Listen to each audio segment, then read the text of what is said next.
আসসালামু আলাইকুম রহমতুল্লাহি ওয়া বারাকাতুহু। আমরা আজকে শিখব সিএসএস ব্যাকগ্রাউন্ড। কিভাবে সিএসএস ব্যাকগ্রাউন্ড কালার অ্যাড করতে হয়, কিভাবে সিএসএস ব্যাকগ্রাউন্ড ইমেজ অ্যাড করতে হয়। তো জানতে হলে আপনি গ্রিন স্কুল বিডির সাথেই থাকুন।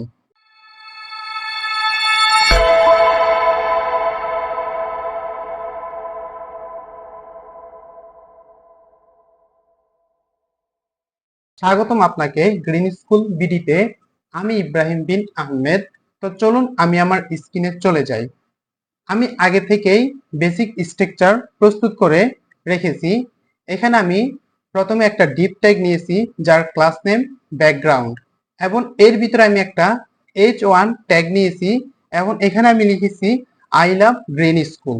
তো চলুন আমরা এখন সিএসএস এ চলে যাই এবং প্রথমে আমরা ব্যাকগ্রাউন্ড কালার নিয়ে আলোচনা করব।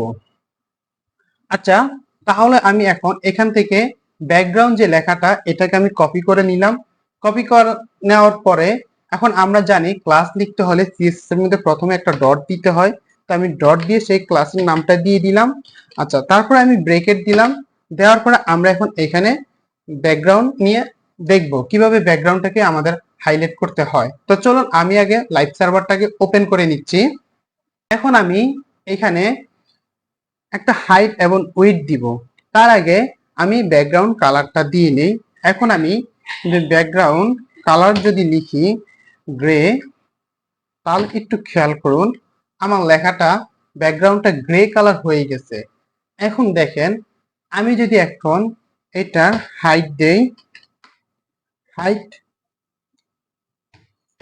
200 পিক্সেল, তাহলে দেখুন এটার হাইটটা এখন বড় হয়ে গেছে ব্যাকগ্রাউন্ডের। আচ্ছা, আমি এখন যদি এখানে উইডথটা দেই, উইড 400 পিক্সেল, তাহলে দেখেন এখন এখানে উইডথটা 400 পিক্সেল হয়ে গেছে। ঠিক আছে, তো এটা হচ্ছে আমাদের বেসিক ব্যাকগ্রাউন্ড। আর আমরা এখন যদি চাই যে আমরা এই যে কার ব্যাকগ্রাউন্ডটা দিছি, এই যে এই ডিপ ট্যাগের ব্যাকগ্রাউন্ড কালারটা দিছি, আমরা এখন যদি চাই তাহলে এই যে H1 যে এলিমেন্ট হেডিং ট্যাগটা আছে এটারও একটা ব্যাকগ্রাউন্ড দিতে পারি। তাহলে সেটা কিভাবে, সেটা আমরা একটু দেখিনি এক নজরে। তাহলে আমি এখন এখানে ডট ব্যাকগ্রাউন্ড H1, একটা জিনিস আমি আপনাদেরকে ছোট ছোট টিপস গুলো আমি আমার ভিডিওর মধ্যে দেখিয়ে দিব, আপনারা মনোযোগ দিয়ে দেখেন। এখন একটা জিনিস খেয়াল করে, এখানে হচ্ছে ডিব, ডিবির ভিতরে কি আছে, H1 ট্যাগটা আছে। তাই আমি এখানে প্রথমে ব্যাকগ্রাউন্ড তারপর হচ্ছে H1 লিখেছি। ঠিক আছে। আচ্ছা, এখন দেখেন আমি যদি এরও একটা ব্যাকগ্রাউন্ড সেট আপ করি তাও আমি দিতে পারবো। যদি দেই রেড, আচ্ছা আমি রেড কালার করে দিলাম, তাহলে দেখেন H1 এরও একটা রেড কালার হয়ে গেল। এটা হচ্ছে আমাদের ব্যাকগ্রাউন্ড সেট করার নিয়ম কালারের ক্ষেত্রে। এখন আমরা যে বিষয়টা শিখবো সেটা হচ্ছে ব্যাকগ্রাউন্ড ইমেজ, কিভাবে ব্যাকগ্রাউন্ড ইমেজ অ্যাড করতে হয়। তাহলে চলুন আমি প্রথমেই এখানে যে কাজটি করব সেটা হচ্ছে এখানে এই যে বডি, হ্যাঁ বডি পুরাটা কিন্তু একটা ট্যাগ। তার আমি এই বডি ট্যাগটাকে সিএসএস এর মধ্যে সিলেক্ট করব।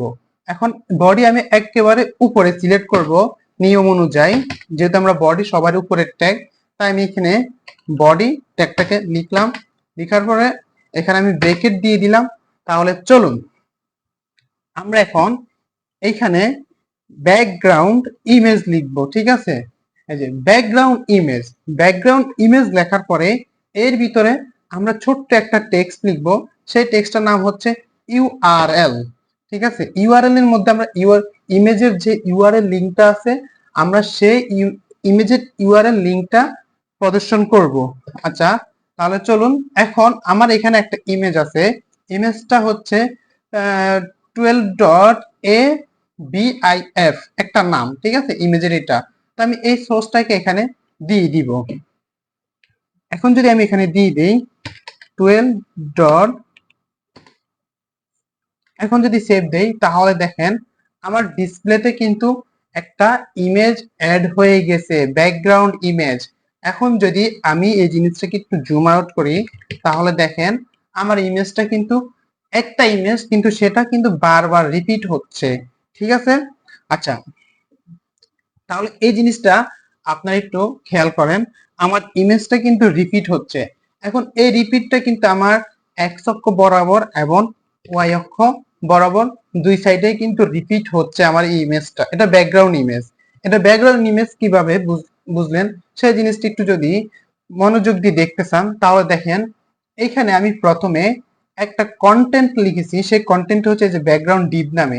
তাহলে একটা জিনিস খেয়াল করেন, আমার এই লেখাটা আপনার উপরে হাইলাইট করা, কিন্তু আমার যে ফটো, হ্যাঁ, সেটা ব্যাকগ্রাউন্ড যে ফটোটা সেটা কিন্তু আমার পিছনে দেওয়া। এখন আমি যদি এখান থেকে জাস্ট এটা সিএসএস গুলো একটু মুছে ফেলি তাহলে সেই জিনিসটা আপনারা আরেকটু সুন্দর করে বুঝতে পারবেন। আচ্ছা, তাহলে এখন যদি একটু খেয়াল করেন, এই যে আমার লেখাটা, ঠিক আছে, এই কর্নারের মধ্যে যে লেখাটা সেটা সামনে আর পিছনে হচ্ছে আপনার ইমেজটা। এই জিনিসটা আমরা আরো ক্লিয়ার হব। আচ্ছা, তাহলে এবার একটু মনোযোগ দিয়ে শুনুন। আমরা এখন যে জিনিসটা দেখবো সেটা হচ্ছে রিপিট। এই রিপিটটাকে আমরা কি করতে পারি? এখন তো আমাদের অনেক সময় দরকার হইতেই পারে যে আমাদের যে ব্যাকগ্রাউন্ড ইমেজটা সেটা এক্স বরাবর রিপিট হবে বা ওয়াই বরাবর রিপিট হবে। তাহলে সেই জিনিসটার জন্য আমরা এখানে যেটা করব সেটা হচ্ছে আমরা লিখব ব্যাকগ্রাউন্ড রিপিট। এখানে দেখেন ব্যাকগ্রাউন্ড রিপিট এক্স, ঠিক আছে। ব্যাকগ্রাউন্ড রিপিট এক্স যদি দেই তাহলে দেখেন এক্স বরাবর আমাদের এটা রিপিট হচ্ছে। আবার যদি আমরা এখানে বলে দেই ব্যাকগ্রাউন্ড রিপিট ওয়াই, তাহলে দেখেন আমাদের এটা ওয়াই বরাবর রিপিট হচ্ছে। আচ্ছা, ওয়াই বরাবর রিপিট হচ্ছে। এখন অনেক সময় দেখা যাচ্ছে আমরা রিপিট চাই না, আমাদের যে অরিজিনাল যে ছবিটা আছে সেই ছবিটাই থাকুক। তো তার জন্য আমরা যেটা করতে পারি সেটা হচ্ছে আমরা এখানে লিখে দিব নো রিপিট। তো আপনি যখন এখানে নো রিপিট লিখে দিবেন তখন আপনার ছবিটা আর দ্বিতীয়বার রিপিট হবে না। তাহলে এটা হচ্ছে আমাদের রিপিটের বিষয়। আচ্ছা, তারপরে আমরা যে জিনিসটা করতে পারি সেটা হচ্ছে আপনার ব্যাকগ্রাউন্ড পজিশন। আমরা ব্যাকগ্রাউন্ড পজিশনটাকেও সেট করতে পারি। তাহলে দেখেন আমি এখন এখানে লিখবো ব্যাকগ্রাউন্ড পজিশন।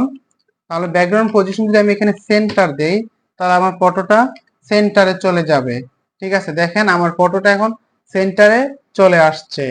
এখন যদি আমি এখানে আবার লিখি ব্যাকগ্রাউন্ড পজিশন রাইট টপ, তাহলে কি হয়? রাইট টপ, তাহলে দেখেন রাইট সাইডে আমার টপে চলে গেছে ব্যাকগ্রাউন্ড ইমেজটা।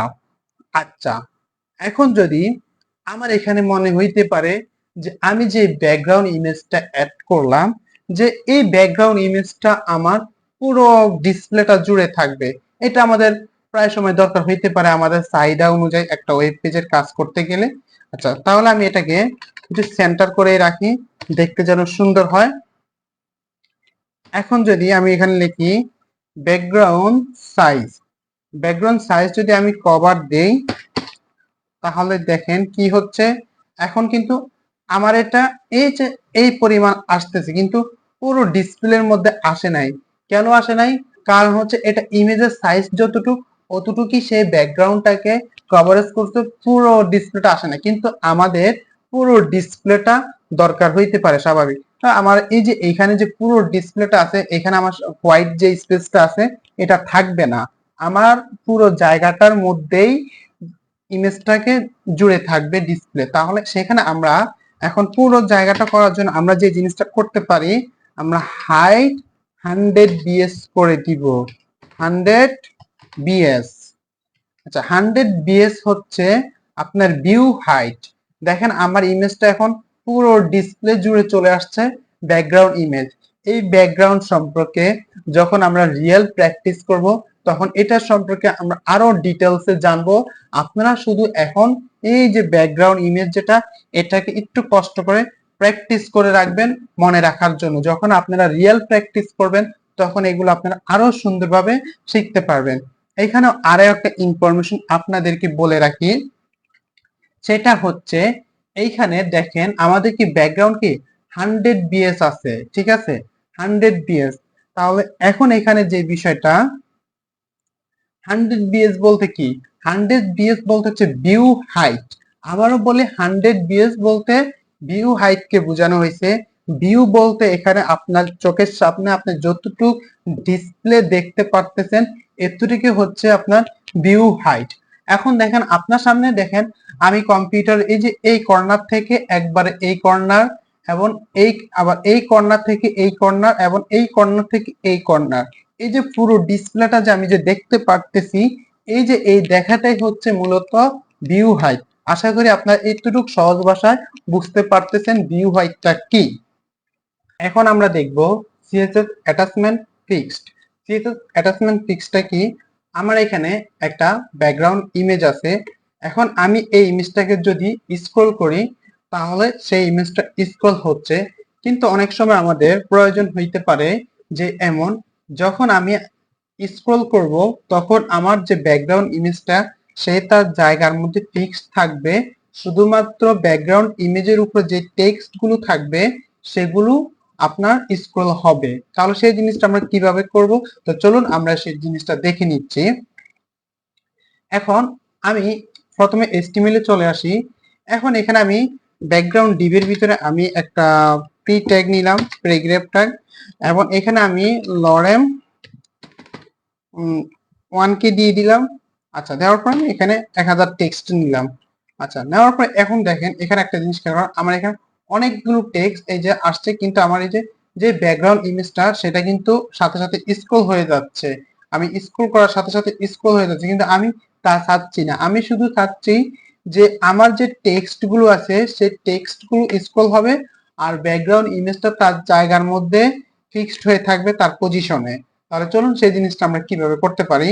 তো সেই জিনিসটা করার জন্য আমি এখানে লিখবো ব্যাকগ্রাউন্ড অ্যাটাচমেন্ট। তো ব্যাকগ্রাউন্ড এই যে অ্যাটাচমেন্টটা দিলাম, দেওয়ার পর এখানে যে প্রথম ফিক্সড, তো এখানে ফিক্সডটা করে দিলাম। আচ্ছা, এখন ফিক্সডটা করে দেওয়ার পরে আমি সেভ দিলাম।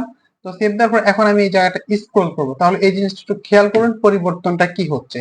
এখন যখন এই যে আমি এটাকে স্ক্রল করতেছি আমার ব্যাকগ্রাউন্ড ইমেজটা তার জায়গাতে আছে, কিন্তু আমার টেক্সট গুলো আপনার স্ক্রল হচ্ছে। তো এটা হচ্ছে আপনার ব্যাকগ্রাউন্ড অ্যাটাচমেন্ট ফিক্সড এর কাজ। এখানে আমি আপনাকে আরো একটা জিনিস বলে রাখি, সেই জিনিসটা হচ্ছে আপনি এখানে ফিক্সড এর পরিবর্তে আবার যদি স্ক্রল ব্যবহার করেন তাহলে এটা আপনার কোনো পরিবর্তন দেখতে পারবেন না। এটা কারণ হচ্ছে এটা বাই ডিফল্ট যেভাবে থাকে স্ক্রলটা দিলেও ঠিক সেম ভাবেই থাকে। এখন আমি এটাকে তুলে রাখি, যেমন কন্ট্রোল এক্স দিয়ে আমি এটাকে কাট করে নিলাম, এবার সেভ দেই। এখন দেখেন এখন এটা স্ক্রল হচ্ছে। আবার যদি আমি ব্যাকগ্রাউন্ড স্ক্রল দেই তারপরে দেখেন এটা স্ক্রল হচ্ছে। তার মানে হচ্ছে আপনার এটা ব্যাকগ্রাউন্ড অ্যাটাচমেন্ট স্ক্রল থাকা বা না থাকা আমাদের কিছু আসে যায় না, শুধু আমাদের এখানে কার্যকারিতা হচ্ছে এখানে যেটা সেটা হচ্ছে ব্যাকগ্রাউন্ড ফিক্সড। ঠিক আছে, ব্যাকগ্রাউন্ড ফিক্সড দিলে আপনার ব্যাকগ্রাউন্ডটা ফিক্সড হয়ে থাকে। তো আশা করি আপনারা আমার এই ক্লাসের মধ্যে ব্যাকগ্রাউন্ড সম্পর্কে পুরো বিস্তারিতভাবে জানতে পেরেছেন। তো আমার ক্লাসটা যদি আপনার কাছে হেল্পফুল মনে হয় অবশ্যই আমার ইউটিউব চ্যানেলটাকে সাবস্ক্রাইব করে দিবেন, এবং আপনি যদি আমার মেসেঞ্জার গ্রুপে জয়েনিং হতে চান নিচে ডিসক্রিপশন বক্সে আমার ফেসবুক পেজে লিংক দেওয়া আছে, সেখানে গিয়ে আপনি যোগাযোগ করুন, আপনি আমাদের মেসেঞ্জার গ্রুপে জয়েনিং হতে পারবেন, এবং সেখানে সকাল 10টা থেকে আপনি রাত 10টা পর্যন্ত সাপোর্ট পাবেন। আপনি কোডিং বিষয়ে আমাদের যে কোনো প্রশ্নগুলো করতে পারবেন। তো